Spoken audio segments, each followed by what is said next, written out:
I try to build the medieval world's first megacity, a city of thousands spanning an entire province. There will be locals. Are you an idiot, sir? There will be slight fires. You can barely see any issues at all. And there will be warfare to expand. Can we overcome these issues, or will we fail trying? Let's find out. We start in the traditional European way, 10 peasants and a cow living in tents. A true classic of humble beginnings indeed. But we need to grow. The city must survive. And it will, in the ruins of the previous one just over here.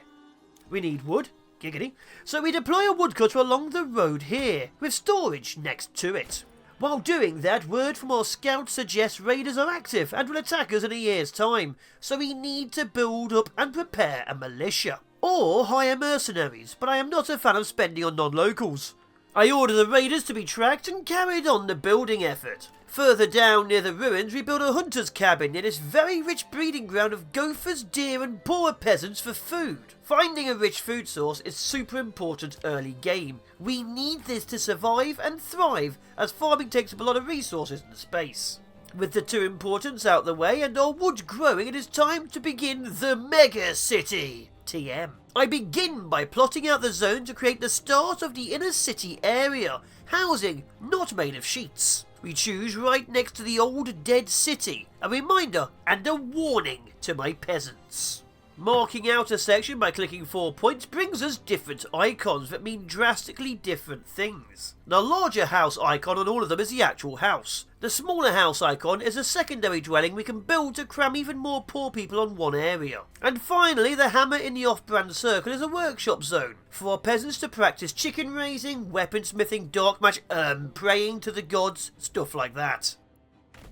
And just like that, the blueprints and foundations of greatness are placed. The first 5 houses for the founding families and a destroyed granary. We are too poor to afford the resources to repair it currently.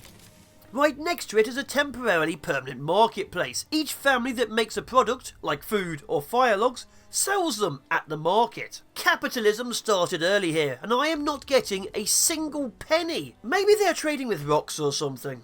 I kind of came here with just my pocket money and a dream. But we are slowly growing that dream via a single family dedicated to building everything. We trust them to do this, uneducated simpletons making houses that I have to live in. And here is that simpleton Marcus, who is using black magic to phase through logs and build a burgage.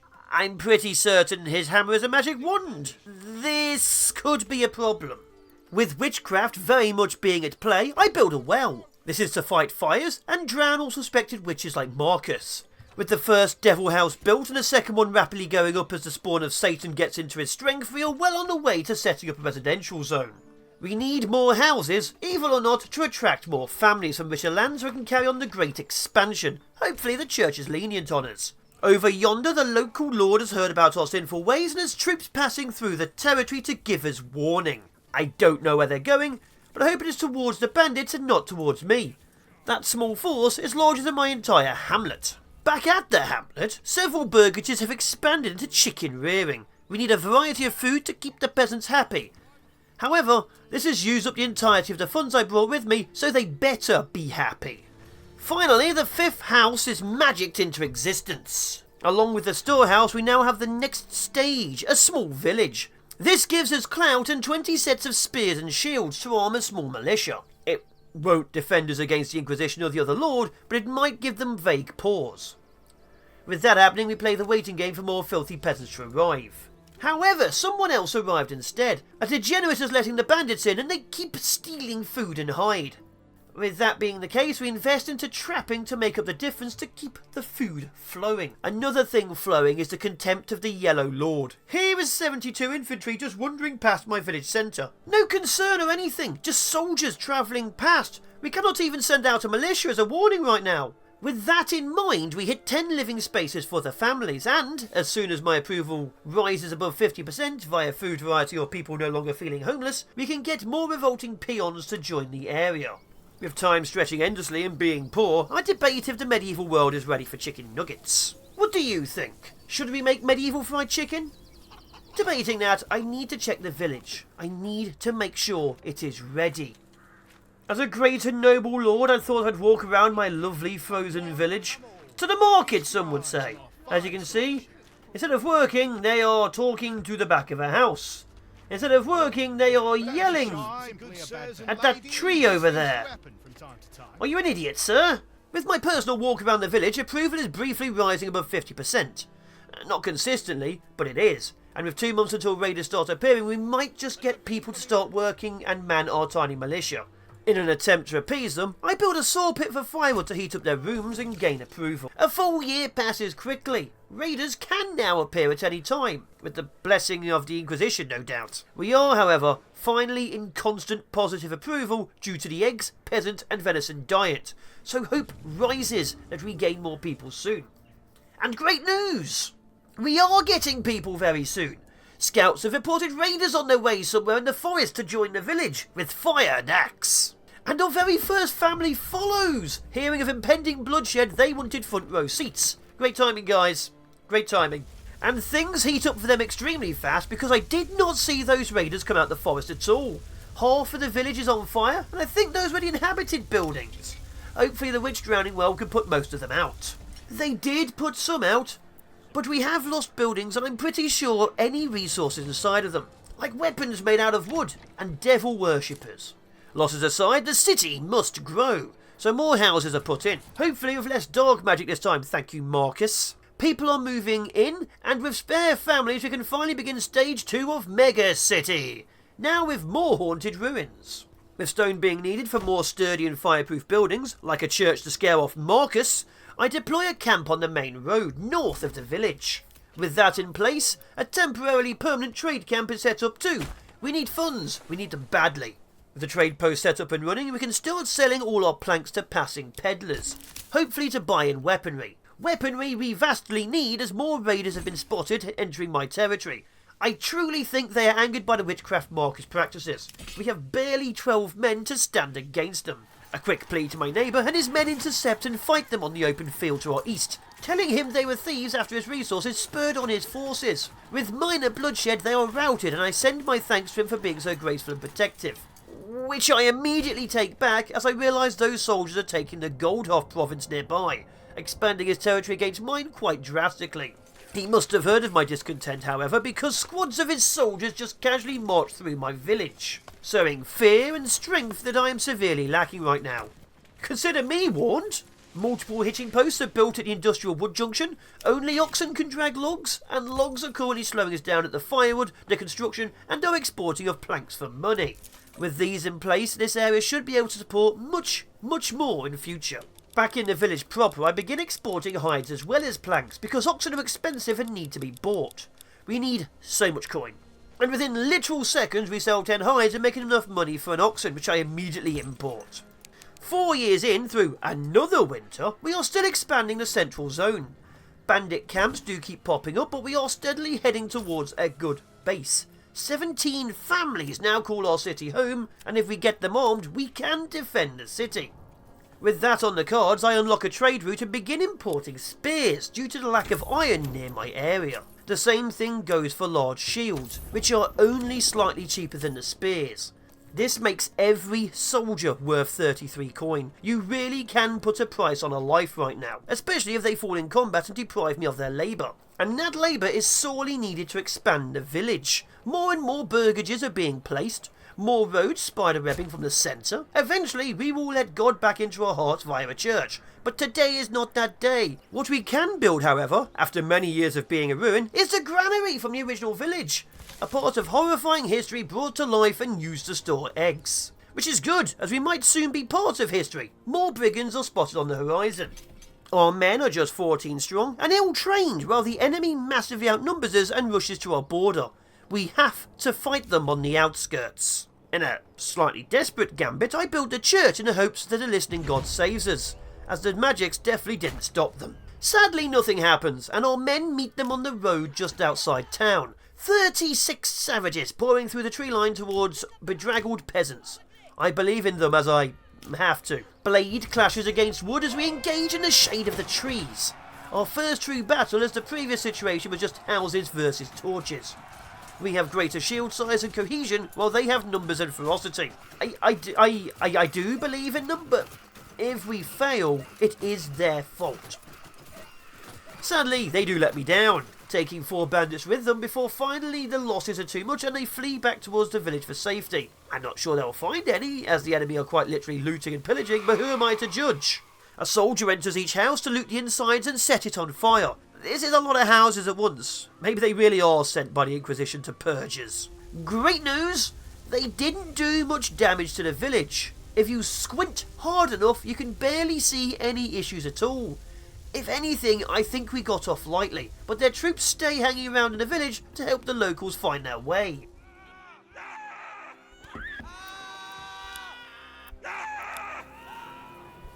Many fun times are being had by the peasantry.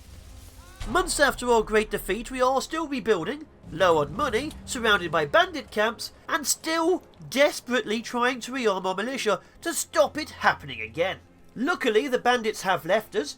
They did take everything, including many lives, but with less people to look after, we have finally begun upgrading houses to level 2, with the better workshops to make bows and shields. This loss will never be repeated. Foreshadowing! An entire line of houses are now making large shields and warbows. Anything my men cannot use will be sold for metal equipment and food, as and when we need it. And the equipment is needed. Peace is no longer an option if we want our megacity. Regiments of spearmen and bowmen now patrol the outer lands, destroying the local camps and erasing their filthy population. Spearmen always engage them head first, while the archers rush to the rear and shoot them from behind. No mercy, no survivors, no witnesses.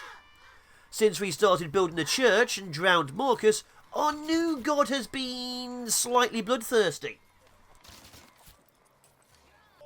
There is, however, a reason for this. When we raid camps, we can take money from my treasury for mercenary forces, or our treasury to buy food and supplies to continue the great city expansion dream. With all this done, the army can go back to the woods and work the land for me. And back to the land they always go, working the woodcutting zone and looking after our 6 oxen, who spend the majority of time dragging logs to the construction works and helping carry their lord's massive deer. As penance for the joke, the church is fully built and a corpse pit is dug behind it. All our enemies will be chucked into the pit. Alive or dead does not matter. We also come across our greatest nemesis, hunger. The level 2 houses are not getting any food whatsoever, which is a problem. Luckily, we are massively selling large numbers of easily sellable bows. Our forces are equipped and money is slowly flowing. Minor changes to trade has been to sell leather clothing rather than hide to make a bit more coin. At least that business is booming. Booming so well the temporarily permanent market is full and we need to zone a new one in. If people can't buy basics, they die. The second one is placed next to the granary on the outskirts of the housing zone. Some people will have to walk a bit, and we aren't making shoes yet. My neighbour also likes going on walks. This is the 4th army marching through my land in the last 2 months. Raiders are a lot more active recently too. I think it might be God testing us due to the disciples of Marcus. I send out the spearmen and archers. We meet them on the hilltop, 40 bowmen, 17 spearmen. We outnumber them, but they have more blades. Knowing this, the raiders rushes from behind the only tree in the entire plain to protect them from arrows, sneaky buggers. It helps them a little, but the archers begin their horrific harvest. The spearmen engage to slow them down, while the archers pepper them from all sides. No mercy is allowed for those that affect the great plan. I've already told them this. With them being thrown into the corpse pit, we begin the farming sector. Northeast of our city, we begin claiming the green, fertile sector of Zweil. It also has the added benefit of a very fertile iron mine we can use to make weaponry, rather than buy it. And once more, we have 10 peasants and an oxen living in tents. The story repeats. We set this as a town rather than a farming village, because early access, and we will begin the most needed expansion. Minor issue. I built them on the road near the fertility and iron, and not the berries and deer, so there will be a minor amount of walking. I had a woodcutters and a firewood maker and the first field and farmhouse. It will take time to grow, but the foundation is now there. I leave them to it and return to the megacity proper. With food still being a major issue, I grab an upgrade to double meat from animals and debate apple orchards, but discard the idea for now. I trust in the farms. Spoiler, I should not have, but the fields do look nice. However, looking at the map, I realise how tiny my mega city truly is. We need massive expansion, so the farming village's food starts becoming critical. More houses deployed as I contemplate what to do. The raiders, hearing about my impending food surplus, also start contemplating what to do and send even more soldiers. We are now engaging them inside the wood district with multiple regiments. They are all over our territory, but the weapons production is finally keeping them off the main roads. With the main road in and out clear, I start the industrial district. Multiple storehouses with very specific items near our trade area. This should allow vast quantities of resources and supplies to energise our city. With that complete, true expansion and growth can now go uncontested. We have the troops to stop the raiders, the supplies to reinforce anywhere, and gain more territory. Great news! Iminroof is being claimed. This one over here. I'm now being surrounded by the Yellow Menace. There might be a slight war in the future. We don't have the people for it. We are finally making our own shields and buying spears. But he is taking most of my local territory. As the great city expands, this definitely can't be stood for. I am willing to sacrifice as many of my peasants as it takes for me to be in charge. It does turn out all my boasting has been heard somewhere, and an army of brigands is barreling towards my farmlands. I have no defences here. I have no militia here. All my weapons are back at the megacity. The guard are drafted and sent in at significant speed, but I think we are very much not going to save the village. The slight hint of smoke in the air is giving me stronger feelings of that. On other news, I've recently realised there's no wells or water supply in my farming village. It's a mysterious situation I didn't even realise or think of. We couldn't save the village, but we sure as heck will get revenge for it. Most of the raiders will not survive the militia's attack. And with that, it is back to business as usual. Well, almost business as usual. It turns out the farmland's oxen, Albrecht, is dead and taking up space in the hitching post. This is important as, remember, only oxen can carry logs, and only logs are used to build buildings. We can't rebuild, we can't expand, we can't abandon. Oh, and there he is now, dead in the street. No one's carted him off, he just simply exists to be dead. Glorious news. It's just lying there, dead, not being eaten or carted away. I guess that's what we like now, just leaving the dead in the street. Good, good, good, good, good. This is why you're not part of the megacity. Albrecht here, despite the warning they might run away, has yet to revive from the dead and do that. The replacement I bought, sadly, did do that. The village is too poor for more, can't rebuild any hitching posts, and can't get a trade depot up to get money to buy more. The farmlands are dead to me. In even more glorious news, 70-odd peasants have just charged at us from the forest line, intent on setting fire to our entire place.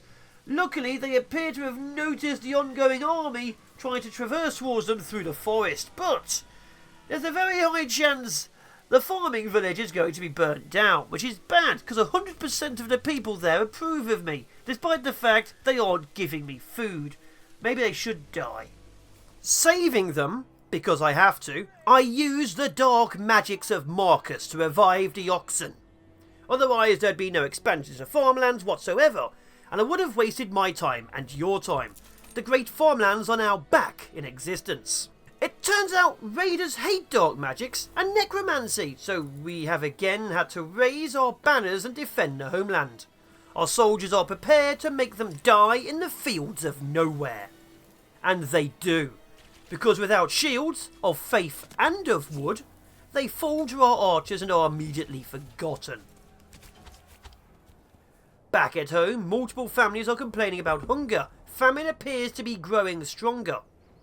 And yet our biggest issue is trade. Did you know that you can't just send supplies from one town to another currently? You have to barter. So my people are too hungry to work to send items, so they can't trade for food, making them hungrier. This has led to Famine directly sending us a message about hunger. Thanks, Famine. I guess I'll get this framed. This, of course, is a major issue, because back at our farmland we have hundreds of bread, hundreds of carrots, a communal oven making more bread, multiple farms around a windmill which is really looking after the area, and dozens upon dozens of families working the fields. We have so much food over here, we are barely trading. See this?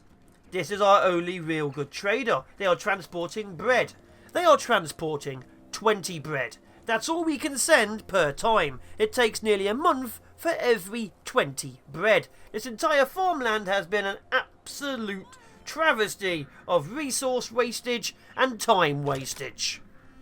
Ignoring famine and our stock being damaged by the weather and the fact we can't afford armour and we don't really have any iron, it might...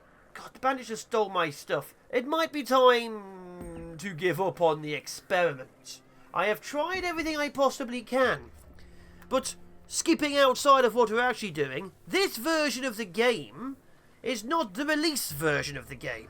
There's been patches and updates, according to this email I have over here. Sorry, according to this messenger sent to me via the Great Lords over to the north. And my version is probably not fully in scale.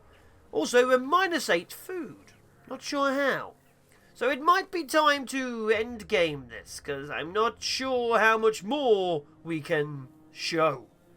The experiment has partially failed, but as you can see, cities get quite big. And I know I shouldn't have done what I did, because no point did we ever get to level 5 and get the mana down. Doom hit us pretty quickly. And I think it was because we're in the central region. If on the edge regions, like here or here, next to a trade lane or trade point, we could have had supplies come to us straight away, magically spawning in like Witchcraft. Because we're in the centre, it takes too long to reach us. And that means we have to wait even longer for supplies to get to us. Being in the centre was our own hubris. We have learned a lot from this. Mainly that I'm dumb, but we've learned a lot more. Hey all, so I know this wasn't the ending you guys wanted, because you wanted a megacity and my people starved to death in their hundreds. I learned a lot from this, mainly multiple different situations I should be Hey all, I apologise because this is not how you wanted it to end. This was not a good run, many things have failed, and hopefully you enjoy the storyline. The dark magics of Marcus probably doomed us all. The big situations I've learned will probably be fixed. This was recorded just before the release version of what you guys are probably playing now, so maybe things are different. If you don't like it, please tell me down below. If you do like it, tell me what you think of the more story-based and obvious situations going on. If I go back into it again, I will truly try and build a megacity of 1,000 population. We will do more significant things. Because right now, this was a failure on epic proportions. We will do better. But this time, we have lost. I have run out of time, and I can't put more into this because this version's going offline very soon. But yeah, leave me your comments, tell me what you think, and I will see you in the next one. I have been the Fallen Shogun, and I have failed dismally. Goodbye.